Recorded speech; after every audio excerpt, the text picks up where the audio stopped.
Am I audible? No.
Yeah. Good morning, all. Am I audible? Can you hear me? Yes, sir, you are doing well. Okay. Thank you, Supti. Yeah, so just I'm summarizing. So I think the note that which I have shared, you have gone through that. So today after the class gets over, I'll be sharing the second note also, which I have completed in the last week. Just I am summarizing whatever I have discussed in the last class. Then I'll start the today's topic. So in the meanwhile, if you have any kind of doubts regarding previous classes topics, you can ask me, and then I'll start the new thing. So in the last class, I have discussed what is the analytic function. So all of you know that the analytic function, the concept of analytic function is only applicable for the function of complex variable. Now, while we are considering the differentiability of a function, this can be real valued function or complex valued function. We only focus on the differentiability of that function on a particular point. Now, if instead of a particular point, we want to identify the differentiability of that function in a in a huge region or huge domain, then we need to consider the concept of analytic function. So what do we mean by analytic function? So if I consider a particular point and we say that the function which is given or defined by fz, which is a complex valued function, and that is analytic at that given point, that indicates that the function is not only differentiable at that given point, but around that point you can construct a neighborhood, and each at each of the points in that neighborhood, uh, the neighborhood you can take arbitrarily, the function will be differentiable. Now compared to this, the most stronger concept is analyticity in a particular domain. That means instead of a particular point, we are considering a domain, and at each and every point in that domain, we are saying that the function is analytic. That means corresponding to each and every point, we can construct a neighborhood, and at each of the points in that neighborhood, the function is differentiable. So compared to the second one, the more powerful concept is an entire function. That means the function which is differentiable in the entire complex plane. That means if I pick any arbitrary complex number corresponding to that, I can construct an arbitrary neighborhood, and in that neighborhood, the function is differentiable. Then there comes how to check whether a given function is analytic or not. Because in the case of function of one real variable or two real variable, if we want to identify whether a given function is differentiable in a proposed set or not, we need to verify the differentiability of that function point wise. So without checking the differentiability point wise, it is not possible for us to conclude whether this given function is differentiable arbitrarily in that given set. But we can do so whenever the function is analytic, and that is only possible for the complex valued function. So what are the conditions for which the function will be analytic? So if you know that if I represent a function of complex variable fz in the form of u plus iv, where z is x plus iy, so the functional value fz and the independent variable z, both being the complex numbers, must have a real and imaginary part. So real part of fz is u and imaginary part of fz is v, and real part of z is x and imaginary part of z is y. So if the function fz has to be analytic, then the two conditions must be satisfied. The first of all, the partial derivative of uv with respect to x and y we can find. So there will be total 4 partial derivative: del u del x, del u del y, del v del x, del v del y. So if this satisfies the Cauchy-Riemann or CR equation, that means del u del x equals to del v del y and del u del y equals to minus del v del x. If these two conditions are satisfied, and after that, if all the partial derivatives, that is del u del x, del u del y, del v del x, del v del y, all are continuous, if these two conditions are satisfied, then we can say that the function fz, which is given arbitrarily, will be analytic. So if any one out of these two conditions is not satisfied, then we can say that the function is analytic. So a function will be analytic if both these conditions are satisfied. And I have given two examples in the last class also, where in the first example we have shown that since the function is satisfying both the conditions, so function is analytic. And in second condition, we have shown that the function, although is satisfying the Cauchy-Riemann equation at origin, but since it is not satisfying the second criteria, that means all the partial derivatives are not continuous at origin, that's why the function is not analytic. Okay. So all these things I have discussed in the last class. So do you have any doubts or any queries regarding anything? Do you have any doubt or not? Can you hear me? If you have any doubts or queries without any hesitation, you could ask me. Is it clear to all of you, which I have discussed in the last class? Was that clear or not?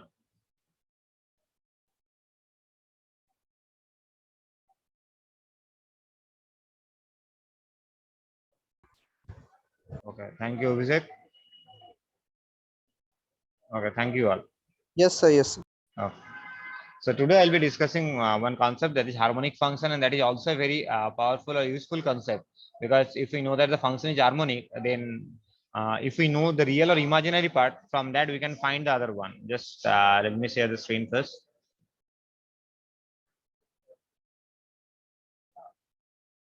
So can you see the blank screen?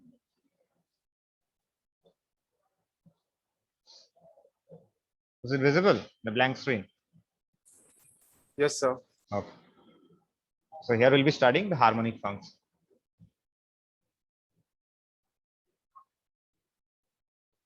So before studying harmonic function, just we'll be discussing what is the significance of a function to be harmonic.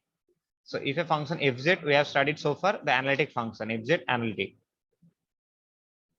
So fz analytic means these two conditions will be satisfied and vice versa. That means number one, del u del x, or simply we can write this as ux. You know this u suffix x, by this we denote del u del x equals to del v del y or vy, and del u del y, that means uy, equals to minus del v del x vx.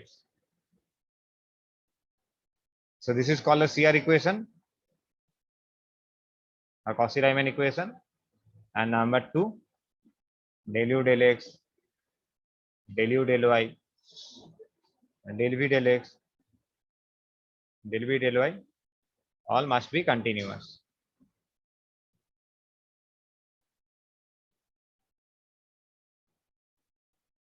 If both the conditions are satisfied, then the function will be analytic, and as well as if the function is analytic, then both the conditions will be necessarily followed. So this is called as the if and only condition are necessary and sufficient condition. So both these conditions are necessary as well as sufficient. So now we'll be studying the harmonic function. So what is the usefulness of harmonic function? So while we are constructing a function of complex variable fz, then there must have the real part as well as the imaginary part. So all of you know that. So where z is the independent variable, that is x plus iy. So z and fz both are the complex numbers. So both must have the real and imaginary part.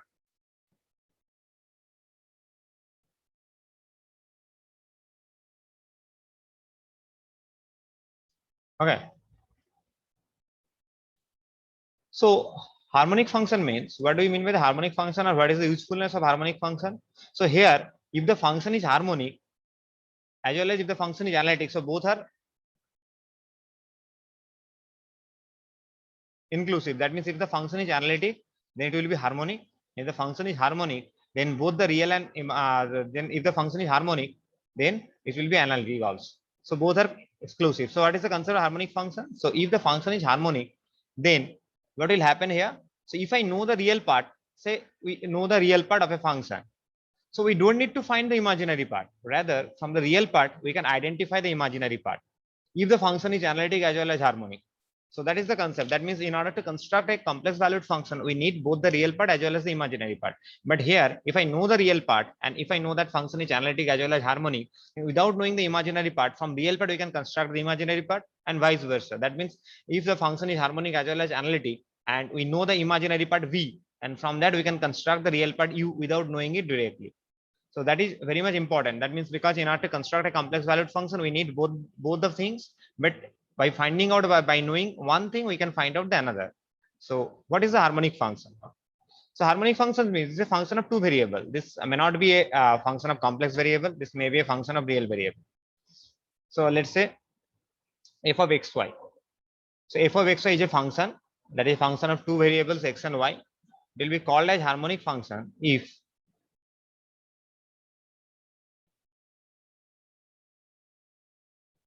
del f del 2f del x2 plus del 2f del y2 becomes 0. That means what is del 2f del x2? You know that if a function fx given, from that we can get, if this function of two variable x and y, so we can get two partial derivatives, del f del x and del f del y. Now again, this del f del y are the functions of xy and del f del y is the function of xy, because you know that if I consider a function fxy as say x square y, then del f del x will be 2xy. So again 2xy is a function of xy. So since del f del x is a function of xy, so if I differentiate this partially with respect to x and y, I'll be getting two partial derivatives up to second order. That will be del 2f del x2. That means we are differentiating this del f del x with respect to x again. Then if I differentiate del f del x with respect to y again, then we'll be getting del 2f del y del x. This one. Similarly, if this is given, then here also this will be a function of two variable x and y. So from that, if I differentiate this with respect to x, I'll be getting del 2f del x del y. And if I differentiate this partially with respect to y, I'll be getting del 2f del y. So these are called the four partial derivatives up to second order. And these two are called as the mixed partial derivative. That means we are differentiating first with respect to x, then with respect to y, or we are differentiating this with respect to x, then with respect to y. Okay. Is this clear? Is this clear or not? Yes, sir, clear. Okay. So if the function is harmonic, that means the second order partial derivative we need to find with respect to x twice, with respect to y twice, and if their sum gives us the value 0, then we can say that the function is harmonic function. So I'm giving an example of harmonic function.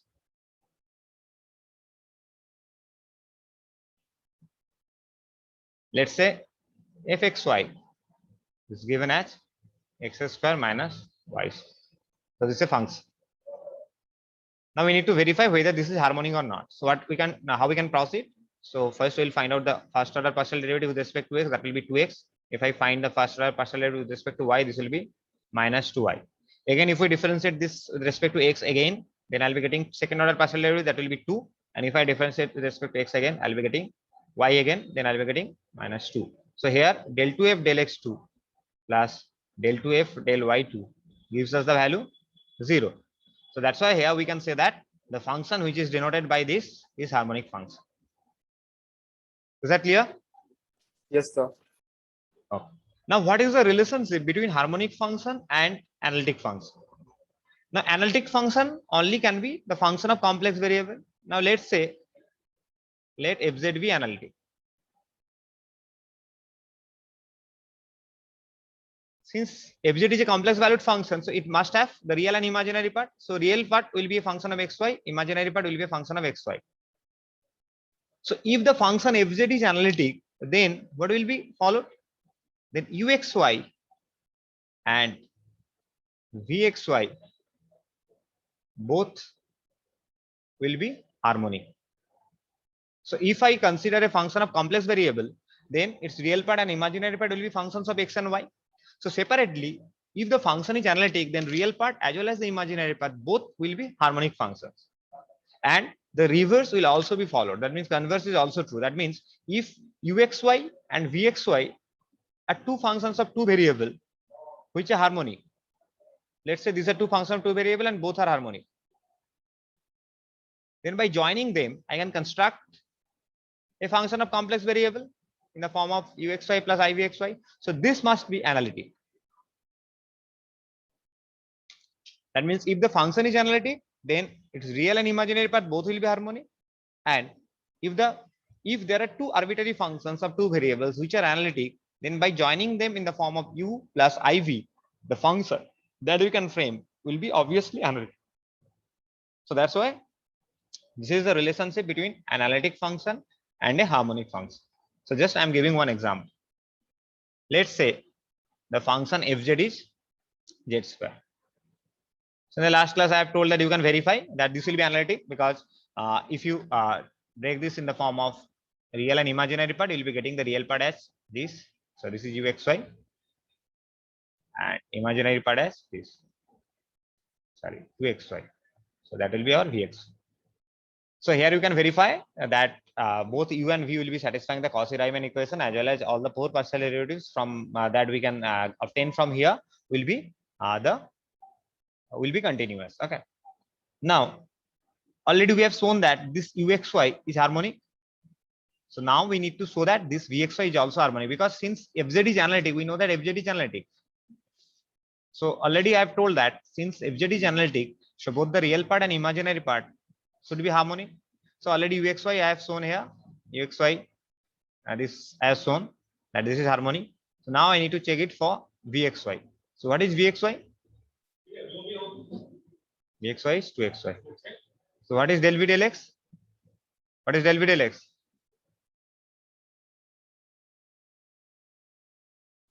What is del v del x? The 2y. 2y. And del v del y? 2x. Then what is del 2v del x2? 0. 0, because this is a function that doesn't contain any terms with x. So it will be constant with respect to x while we are differentiating. So this will be 0. Similarly, del 2v del y2 will also be 0. So here, since both the second order partial derivatives are 0, so if I add them, so obviously this will be 0. So here we have got that both u and v are harmonic. So from there we can conclude that fz equals to z square will be analytic, because both are exclusive. That means if this is analytic, then its real and imaginary part will be harmonic. Now if we can verify that uxy is harmonic as well as vxy is harmonic, so here our uxy is x square minus y square and vxy is 2xy. So already I have discussed that by joining them we can get this x square minus y square plus I into 2xy. So obviously this will be analytic. So this is another process to verify whether a given function is analytic. So first process I have discussed in the last class. That means if this satisfies the two conditions, that means if it satisfies the Cauchy-Riemann equation as well as 4 partial derivatives are continuous, then it will be analytic. Secondly, you can follow that if I segregate the function in real and imaginary part, then if real and imaginary part both are harmonic, then also we can conclude that the corresponding function fz will be an analytic function. So this is another method to check whether a given function of complex variable, whether it is analytic or not. Is that clear? What is the condition? Obviously, is asking what is the condition for a function to be harmonic? Yeah, obviously, I have told this too. A function fxy, here I have told a function fxy will be harmonic if the second order partial derivative with respect to x as well as second order partial derivative with respect to y we need to find, and by adding them, if it provides the value 0, then it will be harmonic. If it provides the value 1, 2, 2x, anything apart from 0, then it will not be harmonic. So harmonic function is not valid for the entire complex valued function, but harmonic function is valid only for function of two real variables. So here if a complex function is given, then we can segregate this in real and imaginary parts. So both the real and imaginary parts will be functions of two variables. So separately, the real part as well as the imaginary part will be the harmonic functions if the original function fz is analytic. Is that clear, Abhishek? Yes, sir. I think you have asked it before. Okay. Then if a function is harmonic, if a function fz is analytic, then obviously its real and imaginary part will be harmonic. Now, so how to prove it generally? In general, we want to show that. That means if this function is analytic, then we need to show that. So I have shown it with an example. So without considering any example in general, if it is given, it must come in the exam. It may come in the exam also. So you need to follow this proof. So if the function fz is analytic, then we need to show that both u and v are harmonic. So without considering any example in general, we want to show that. So since this function is analytic, so obviously the real and imaginary part u and v will satisfy the Cauchy-Riemann equation. That means ux will be equals to vy and uy will be equals to minus vx. This is the first equation. This is the second equation. Now, if I differentiate this with respect to x, then what we will get? If I differentiate this equation with respect to x, then what we will get?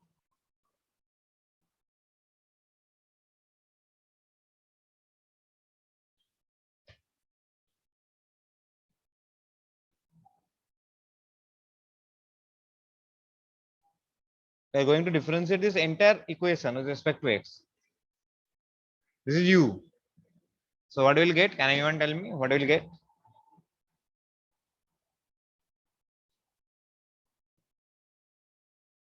If I differentiate ux means del u del x with respect to x again, then what we will get?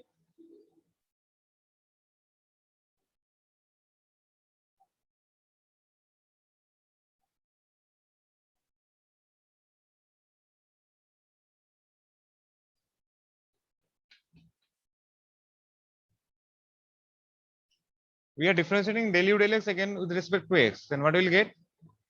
Ux means del u del x. That is ux. Similarly, uy means del u del y.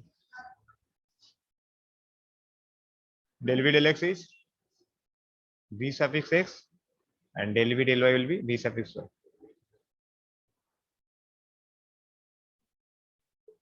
Then if we differentiate the equation with respect to x, what we will get?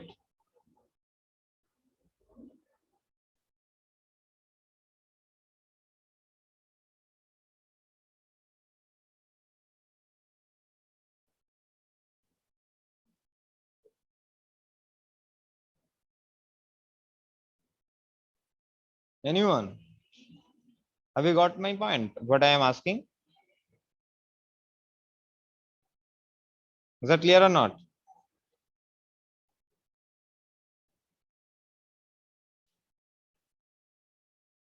Are you getting my point? What I am asking?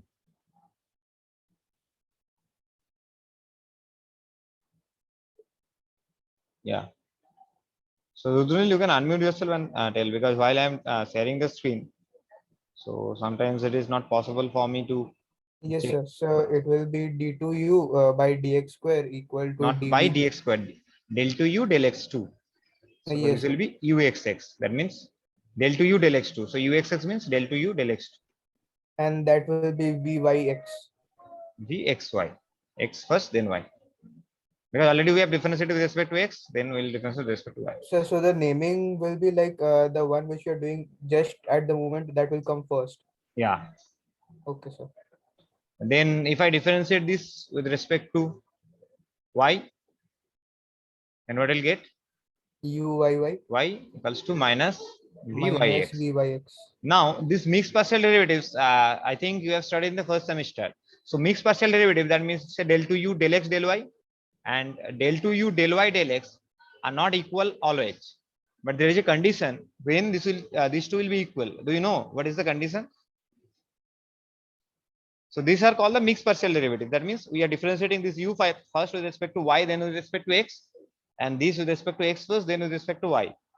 So in the first semester, while you have studied the multivariable differentiation, you must have studied this. What are the condition for which these two will be equal? So there is a condition for that only to both of them will be equal. Otherwise, these two will be disjoint. These two will be separate.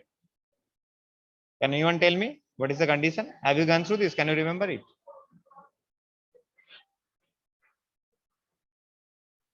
Anyone? So that is the second condition for a function to be analytic. We have now used the first condition. Since the function is analytic, what we are going to show, given that the function is analytic, whose real part is u, imaginary part is v. So we are going to show that the function, the real part as well as the imaginary part, both are harmonic. So for that, we are using the property. We have only the given condition. That means the function is analytic. So the function is analytic. What are the two conditions? So first of all, the Cauchy-Riemann equation will be satisfied, and there is a second condition. So now already we have used the first condition. So here these two, if I add 2 uxx plus uyy, these two will be 0 only if vxy and vyx are same. So for that we can use only the second condition is in our hand. So that is the hint. So I have told everything. So from that, just can you tell me what is the condition for which these two will be equal? Or here for v, these two will be equal. Del 2 v del x del y, that is vxy will be equals to vx. For which condition these two will be equal? The second condition in the analytic function. What is the second condition?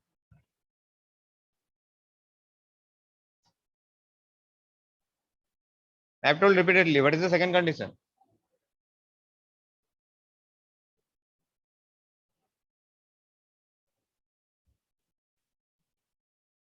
Second condition is all the 4 partial derivatives must be continuous. So if del u del x, del u del y, del v del x, del v del y, all 4 are continuous, then only these two mixed partial derivatives will be equal. If you can't remember this, or if you haven't studied this in first semester, just you can remember these two, or for u, these two will be equal if the first order all partial derivatives, that means del u del x, del u del y, del v del x, del v del y, all are continuous. Then only these two will be equal. Otherwise, these two will be unequal. So since here the function is analytic, so obviously all 4 partial derivatives are continuous. This is the second condition that must be followed whenever the function is analytic. So here uxx plus uyy will be obviously 0. Is that clear? Is that clear or not? Yes, sir. So similarly, the equation 1 is here, that is given ux equals to vy, and here it is given uy equals to minus vx. So if I differentiate this with respect to y, then what we will get if I differentiate this with respect to y?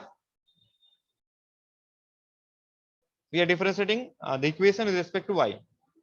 Then here will be u yx, because already we have differentiated u with respect to x. So then we are differentiating with respect to y, and this will be vyy. Now from here, if I differentiate this with respect to x, what will get? Uxy equals to minus vxx.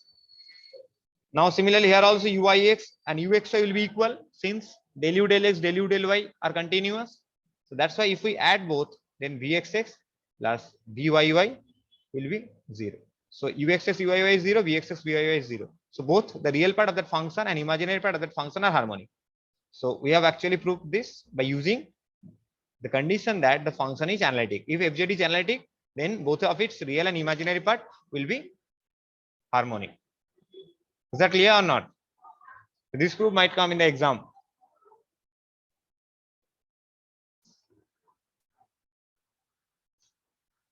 Is that clear? If it is not clear, you could ask me. I can repeat this.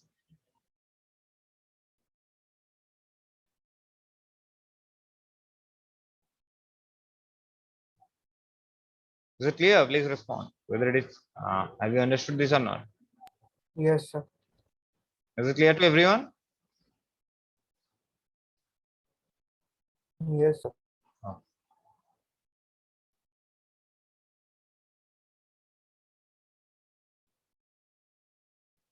So here are the examples of harmonic functions. The notes I'll be sharing in the Google Classroom.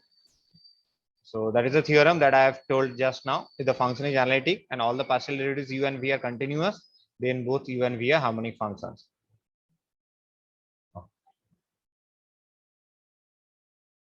Similarly, if u is harmonic, there exists another harmonic functions v such that uv satisfies the Cauchy-Riemann equation. Then from that we can construct the function that will be analytic function. That means I have told the vice versa. That means if the function is both u and v are harmonic, then u plus iv will be analytic.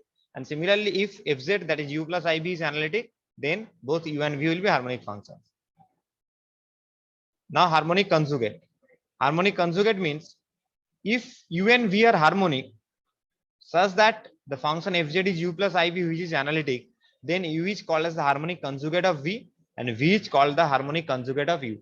That means corresponding to a given analytic function, if there are two real parts, there is real part u and imaginary part v. So fz is analytic, that implies u and v are harmonic. So for an analytic function fz, the real part is called as the harmonic conjugate of the imaginary part and imaginary part is called as the harmonic conjugate of real part. The next class will be starting if u is known for a analytic function fz, then how to find out v, or if v is known, how to find out u. So there are three methods. So we'll be starting these three methods in the next class. So this is the third note. So first note already I have shared in the Google Classroom. So I think those who didn't go through it, you can just go through, and by after today's class, I'll be sharing the second note also. So let me take your attendance manually first, then I'll be sharing the exam link, exam codes.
Okay, AIML rule number 1,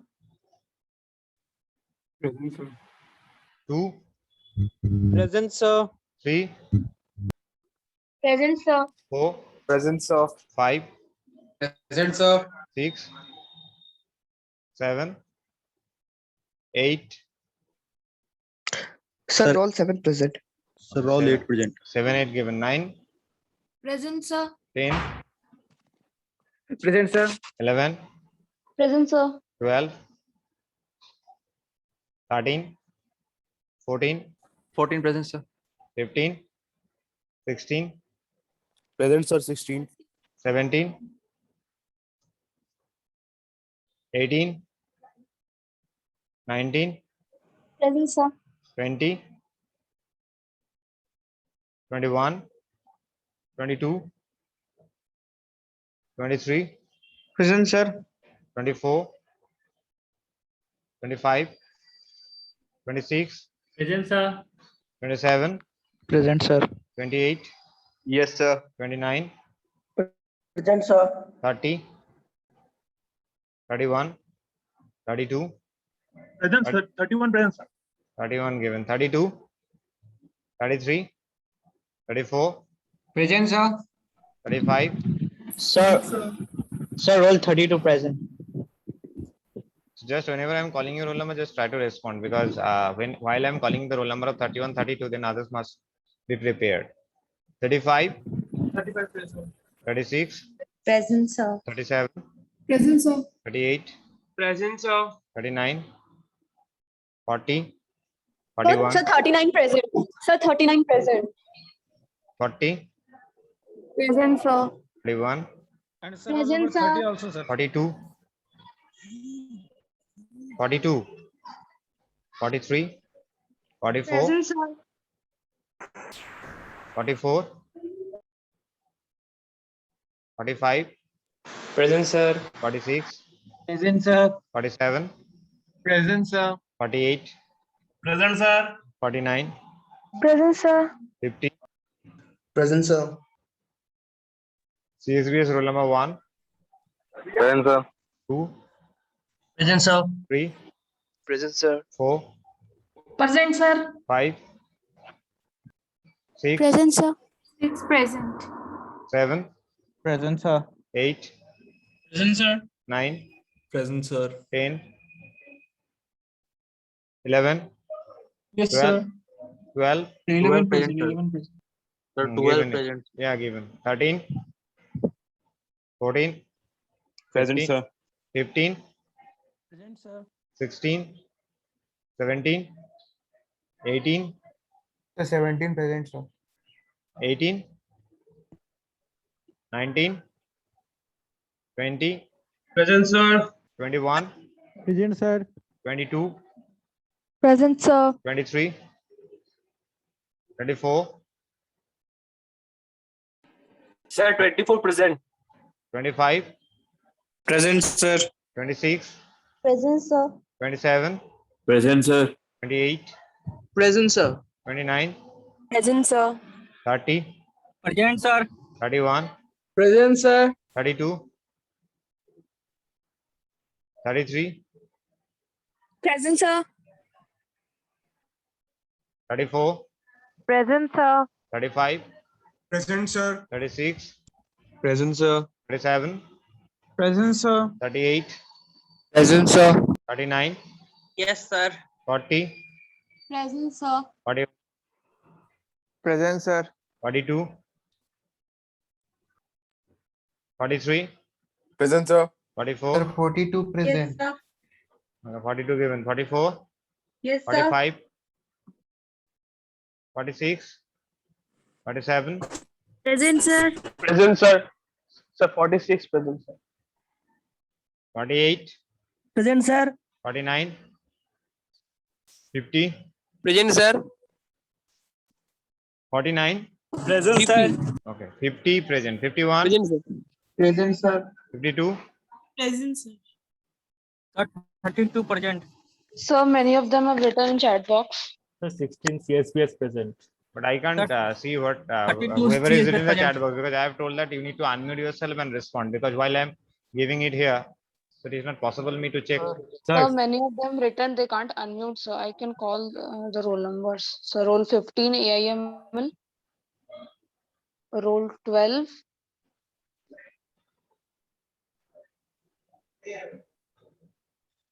Roll 16 CSBS. Sir, roll 15 AIML. Okay, let me share the exam codes somewhere else. I'm really sorry, sir. I was unable to unmute. Roll 18 CSBS. Okay, Sir, roll 6 23 AIML. CSBS 2. okay, it's fine. I'll CSBS. I'll check. 20 Sir, AIML. Roll 44 AIML. Okay, you just finish the class test, and the meanwhile I'll check the chat box. I'm sharing the codes.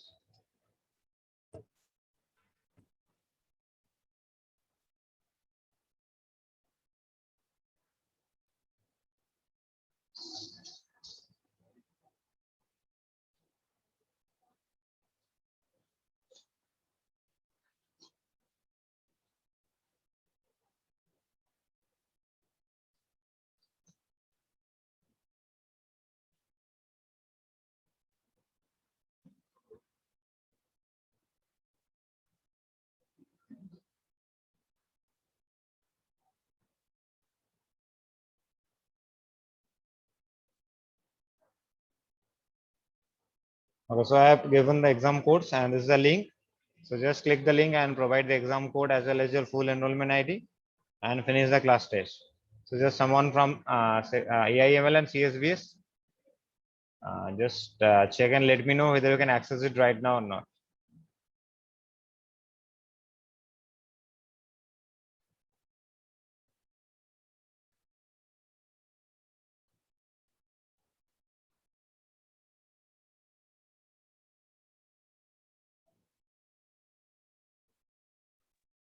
So working for CSBS. Okay, thank you. Thank you, Arnab. Anyone from AIML? Yes, sir, working. Okay, thank you. Thank you, Vedant. So all of you finish the class test by 10:20. Thank you all for attending today's class. I'm leaving.